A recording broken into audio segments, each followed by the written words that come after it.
ఉత్తర తెలంగాణ నుంచి గోదావరి నది, దక్షిణ తెలంగాణ నుంచి కృష్ణా నది పోటెత్తి తుక్కుగూడలో సునామీని సృష్టిస్తే ఎట్లా ఉంటుందో,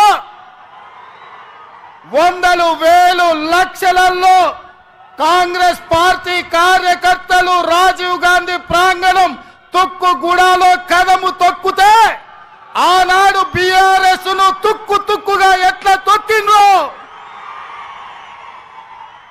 మళ్ళీ ఈ రోజు అదే ఉత్సాహంతో, అదే ఊపుతో, అదే పట్టుదలతో ఈ తుక్కుగూడ నుంచి భారతీయ జనతా పార్టీని తొక్కడానికి కదం తొక్కినందుకు మీకందరికీ మనస్ఫూర్తిగా హృదయపూర్వకంగా నమస్కారాలు తెలియజేస్తున్న మిత్రులారా,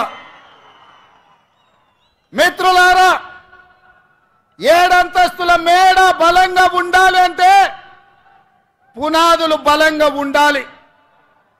తెలంగాణ రాష్ట్రమే కాదు, దేశ రాజకీయాలలో కాంగ్రెస్ పార్టీ అధికారంలోకి రావాలి అంటే కార్యకర్తల పునాదులు బలంగా ఉండాలి.